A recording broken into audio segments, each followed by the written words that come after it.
si V-Mobile sa internet habang ginagawa ko yung isang school project ko.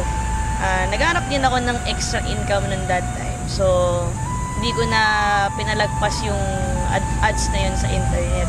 Pinuntahan ko siya sa Ortigas. Nag-attend ako ng BOM.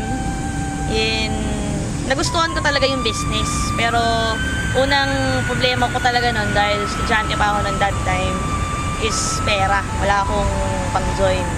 Talagang gustong-gusto ko talagang sumali pero di ko alam saan ako kukuha ng pang-invest. Pero ginawan ko talaga siya ng paraan kasi gusto ko talagang gawin to. Gusto ko din talagang umasenso.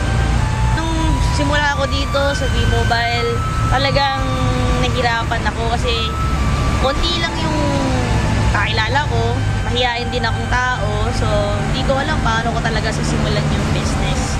So, ang ginawa ko talaga, naisip ko talagang gawin is umattend ako ng training para matutunan ko paano gawin yung business. Simple lang yung family namin. Talagang budget lahat ng bagay. Hindi ako makahingi sa parents ko ng panglabas, pangbili ng mga gamit. So, kaya naisip ko magkaroon ng pagkakaitaan kasi gusto ko talagang bumili ng mga gamit para sa sarili ko, mga gadgets, damit, and syempre marami din po akong pangarap sa buhay.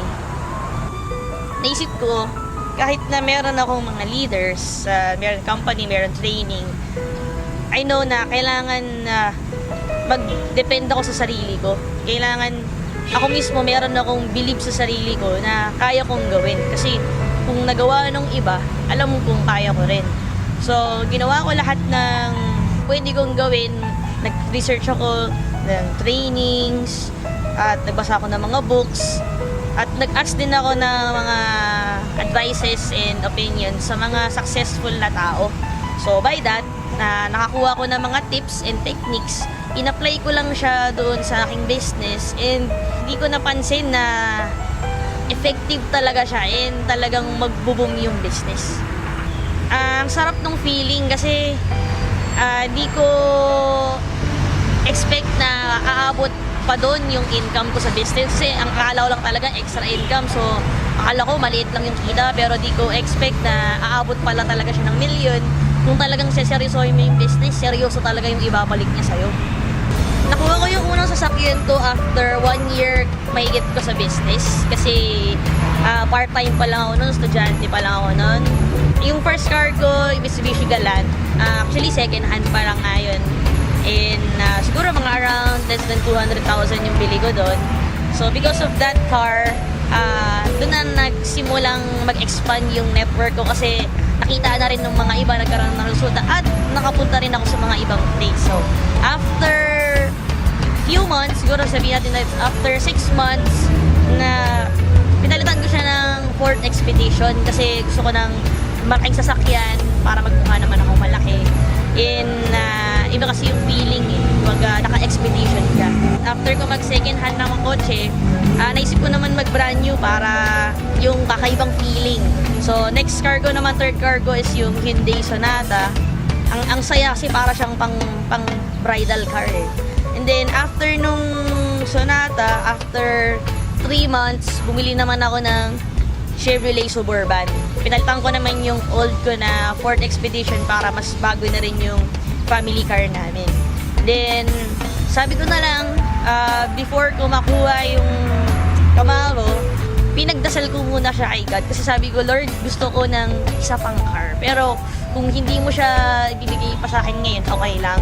Pero hindi ko in-expect na talagang darating siya.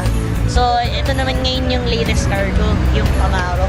Talagang ang sarap ng feeling kasi dati hindi naman ako nakakasakay ng sasakyan. Wala akong sasakyan. Hindi ko alam kung makakabili ba ako ng sasakyan. Hindi ko rin dati na-experience na pumasok ng showroom at from that day is pwede ka nang bumili ng sasakyan.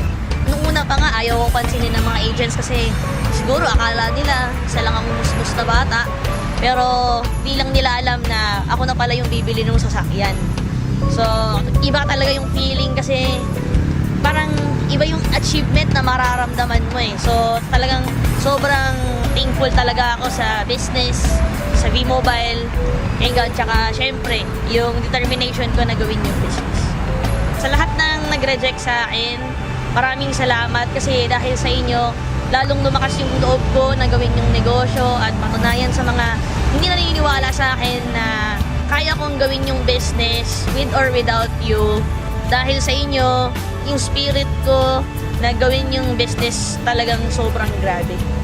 Advice ko sa mga new members, number one, maniwala muna kayo sa Diyos. Kasi siya yung nagbigay sa inyo, nagturo sa inyo ng opportunity na ito.